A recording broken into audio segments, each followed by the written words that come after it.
देख रहे हैं तेज इंडिया लाइव न्यूज और मैं हूं आपके साथ रजत। आइए दिखाते हैं दिन भर की कुछ खास छोटी और बड़ी खबरें।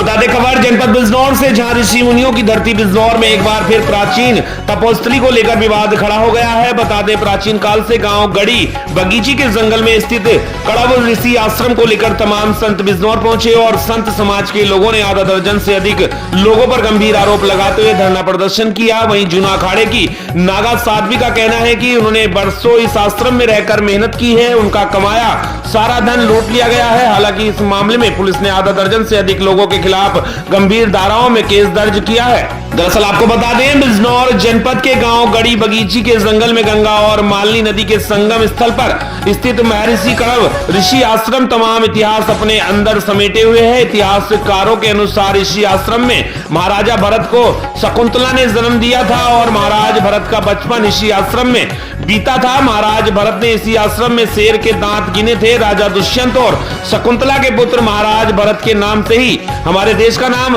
भारत रखा गया है। प्राचीन काल से स्थित इस आश्रम में लगभग 10 वर्षों से जूना अखाड़े की सरस्वती रहती थी और गोवंश की सेवा करती थी, लेकिन कुछ दिन से यह आश्रम अखाड़े का मैदान बन गया है। इस आश्रम को लेकर जूना अखाड़े के तमाम संत बिजनौर कलेक्टेड पहुंचे और स्वाहेड़ी के ग्राम प्रधान सोमदेव सहित आधा दर्जन से अधिक लोगों पर मारपीट का आरोप लगाया है। वहीं नागा साध्वी ने बताया कि आधा दर्जन से अधिक लोग लाठी डंडे लेकर कार में सवार होकर आए और वहां पर मौजूद संतों का मुंह बंद करके हरिद्वार के जंगलों में फेंक दिया। इस मामले में संत समाज के लोग थाने पहुंचे और लेकिन उस दौरान पुलिस द्वारा कोई प्रभावी कार्रवाई नहीं की गई। आज हरिद्वार के जूना अखाड़ा से तमाम संत बिजनौर कलेक्टेड पहुंचे और आधा दर्जन लोगों ने प्रदर्शन किया। हालांकि धरना प्रदर्शन की खबर मिलते ही पुलिस ने तत्काल आधा दर्जन से अधिक लोगों के खिलाफ गंभीर धाराओं में केस दर्ज कर लिया है। बिजनौर से संवाददाता गुड्डू भारती की देखिए खास रिपोर्ट। मारा बाप जी सुन, जमीन का कोई रोड़ा नहीं था, कुछ नहीं है रोड़ा, धन माया का रोड़ा था। जो हमारी गौशाला की सारी तूड़ी, सारा अनाज और जो हमारी अष्ट धातु की मूर्ति, सोना चांदी, जो हमारा खून पसीने की कमाई भरी थी, वो ग्राम समाज के प्रधान की नजर थी। अन्यथा मुस्लिम भी प्रधान था, मुस्लिम प्रधान ने कभी उंगली नहीं उठाई। वो 10 साल प्रधान रहा, उलखपुर का प्रधान मेरे पास आता था, नमो नारायण बोलता था। मुसलमानों ने कुछ नहीं किया, ये सोम प्रधान ने किया सारा जो कुछ किया। डीएम और एसडीएम के साथ मिलके करोड़ों की संपत्ति थी जो हमारी आज इसके पेट में गई और प्रधान के पेट में गई। रहने दे भाई। बता दें इस वक्त की खबर जनपद बिजनौर के चांदपुर थाना क्षेत्र से, जहां दबंगों ने बाइक सवार को जमकर पीटा। बता दें पिटाई की वारदात सीसीटीवी कैमरे में हुई कैद। वहीं बाइक सवार ने भागकर बचाई अपनी जान। दबंगों ने बाइक पर उतारा गुस्सा, बाइक को तोड़ा। वहीं स्थानीय लोगों ने मामले को शांत कराया। वहीं पीड़ित युवक ने मुस्लिम युवक सहित 4 अज्ञात युवकों के खिलाफ दर्ज कराई है तहरीर। वहीं थाना चांदपुर क्षेत्र के कमालपुर बस स्टैंड का पूरा मामला। बिजनौर के चांदपुर क्षेत्र से हमारे संवाददाता मोहित कुमार की देखिए खास रिपोर्ट।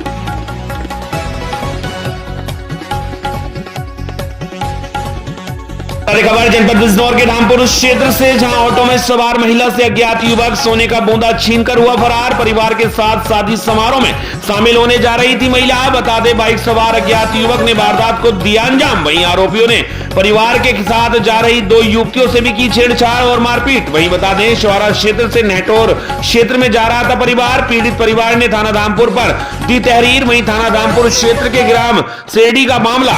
से संवाददाता राकेश कुमार की देखिए खास रिपोर्ट। सर हम जा रहे थे रास्ते में, तो इनके साथ भीड़ भाड़ मतलब कुछ लोगों ने बाइक से जा रहे थे, इनके साथ छेड़खानी की और उसके बाद इनसे मारपीट करके इनसे कुंडल वगैरह छीन के जो भी था इनका बहुत सारा सामान बता रहे हैं छीने लगती हुई इनसे।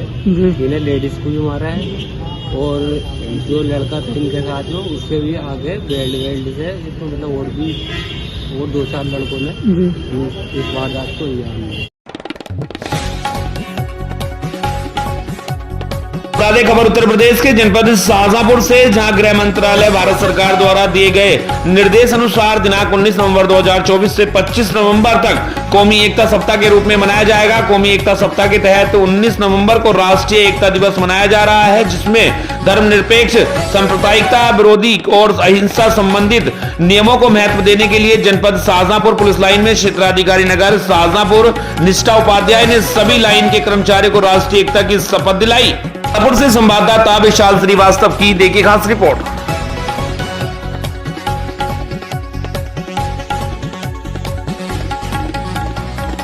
बता दें खबर शाहजहांपुर से, जहां एक बुजुर्ग ने ऐसा किया दान कि बदले में मिल गई जेल। बता दें जिला कारागार में बंद है बुजुर्ग व्यक्ति। जी हां, बता दें बुजुर्ग बंदी गुरमीत सिंह बसंतपुर के रहने वाले हैं। उम्र लगभग 98 वर्ष है, जिन्होंने गुरुद्वारे में अपनी 15 एकड़ जमीन दान कर दी है और वही 15 एकड़ जमीन दान करने पर उनके बेटे द्वारा उनके ऊपर मुकदमा लगवाकर उन्हें जेल भेजा गया है और वह जेल में लगभग 1 वर्ष से बंद है, जिनके वाला भी जेल में कोई नहीं है। तो बता दें जितने वक्त से जेल में बंद है तब से कोई मिलाई करने नहीं आया। जेल अधीक्षक मिजाजी लाल ने फोन पे यह बात सहयोग संस्था के संरक्षक शाहनवाज खान एडवोकेट से साझा की। संरक्षक ने तुरंत सहयोग संस्था की ओर से उनसे मिलने का कार्यक्रम तय किया और सहयोग संस्था के उपाध्यक्ष शिवम वर्मा की बिटिया के जन्मदिन के मौके पर उन्हें जेल में जाकर बुजुर्ग कैदी से मुलाकात कर उनको जरूरत का सामान व सर्द मौसम से बचने के लिए गर्म कपड़े दिए गए और महिला बुजुर्ग कैदियों को भी कंबल वितरित किए गए और सहयोग संस्था ने उनके लिए न्यायिक मदद करने का भी आश्वासन दिया है। इस मौके पर सहयोग संस्था के पदाधिकारी तराना जमाल, रजनी गुप्ता, शिवम वर्मा, हरजीत सिंह, विकास सक्सेना, संतोष सक्सेना, सवाब खान आदि मौजूद रहे। शाहजहांपुर से संवाददाता विशाल श्रीवास्तव की देखिए खास रिपोर्ट।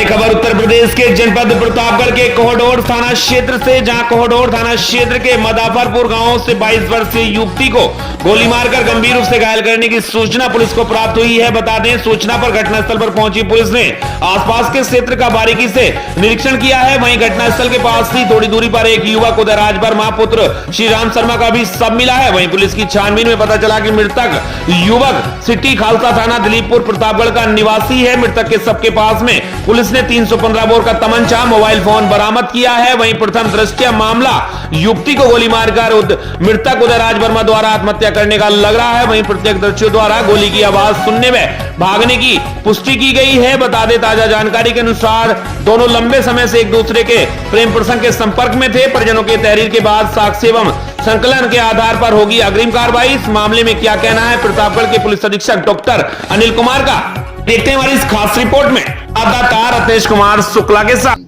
की गई तो उसी में ये जानकारी आई कि यहाँ से लगभग 100-150 मीटर के आसपास एक युवक जिसका नाम उदयराज वर्मा है, उसकी डेड बॉडी भी बरामद हुई और डेड बॉडी के पास में उसका मोबाइल और एक तमंचा 15 बोर का, और ये देखने में आया कि उसने गोली मार के अभी तक ये प्रतीत हो रहा है कि संभवतः आत्महत्या किया है।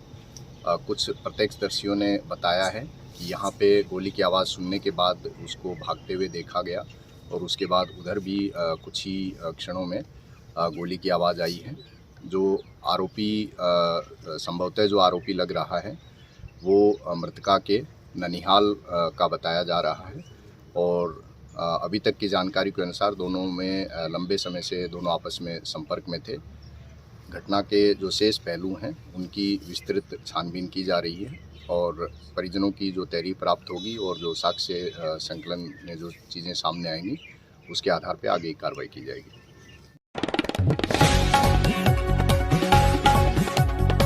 उत्तराखंड के हल्द्वानी से, जहां हल्द्वानी में मशहूर यूट्यूबर सौरभ जोशी से लॉरेंस बिश्नोई गैंग के नाम से 2 करोड़ रुपए की रंगदारी मांगने के मामले में पुलिस ने बड़ी कार्रवाई की है। किसी अज्ञात व्यक्ति ने खुद को लॉरेंस बिश्नोई गैंग का सदस्य बताकर सौरभ जोशी को धमकी भरा पत्र भेजा है, जिसमें पैसे न देने पर सौरभ और उसके परिवार को जान से मारने की धमकी दी गई थी। वहीं इस मामले में मुकदमा दर्ज करने के बाद पुलिस एक्शन में आई और मामले की जांच में जुट गई।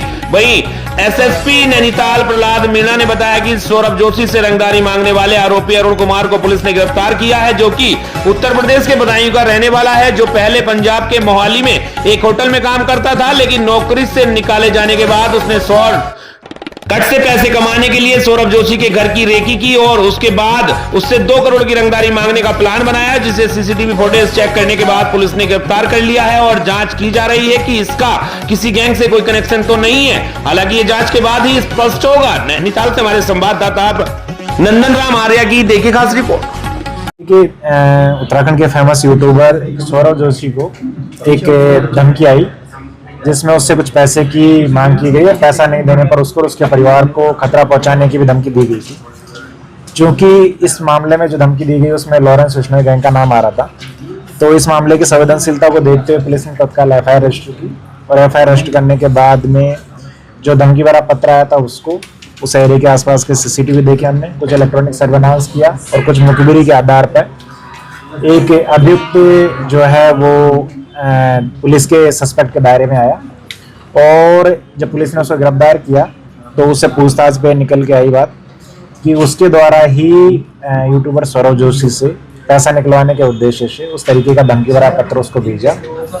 ये जो अभियुक्त है ये पंजाब के मोहाली में एक होटल में काम करता था और इसने सोशल मीडिया और समाचार पत्रों में लॉरेंस विश्नोई गैंग के नाम पर कई अन्य जगह पर लोगों द्वारा डराए धमकाने और पैसे वसूल करने के मामले को देखा था। उसी से इसने आइडिया लेकर यूट्यूबर सौरभ जोशी को धमकाने का कार्य। गिरफ्तारी कहाँ से हुई? इसको यही हल्द्वानी से हमने गिरफ्तार किया गया है।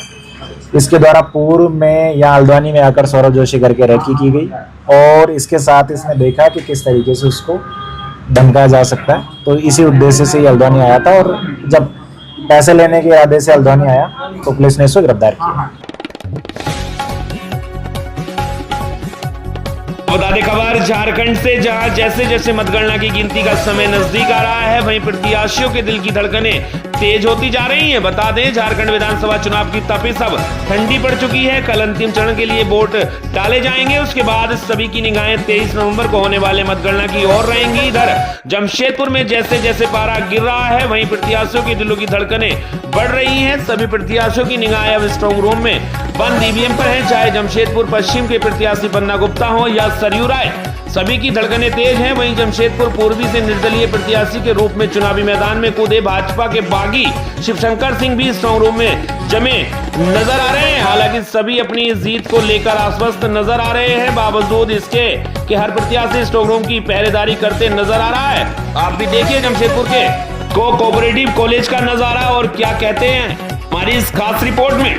झारखंड के जमशेदपुर से संवाददाता सुमन शर्मा के साथ।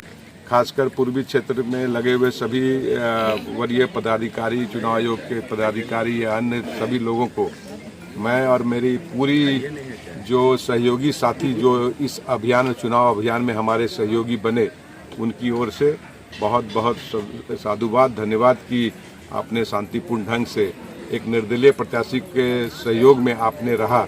इसके लिए मैं अपनी ओर से आपका धन्यवाद करते हुए सभी हमारे सहयोगियों का भी मैं हृदय से आभार व्यक्त करता हूं कि आप एक निर्दलीय प्रत्याशी को इतना महत्व दिए, इतना तहजीब दिए कि आज हम सभी लोग ये कह सकते हैं कि पूर्वी क्षेत्र की जो चुनाव हुआ है उसमें एक महत्वपूर्ण भूमिका एक निर्दलीय प्रत्याशी के रूप में हम सभी लोगों ने निभाया।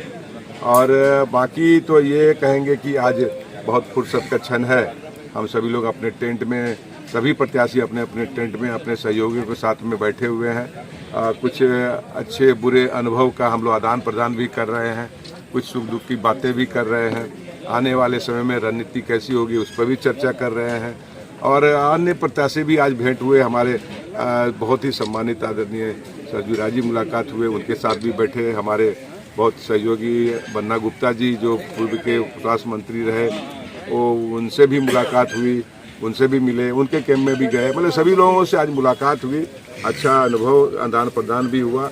हम सबों ने एक दूसरे को शुभकामनाएं भी दी। और बाकी जो परिणाम की बात है, हम सभी लोग कर्म के पर विश्वास करते हैं और कर्म करते जाओ, फल की चिंता भगवान के ऊपर में छोड़ दो, जो कहावत है।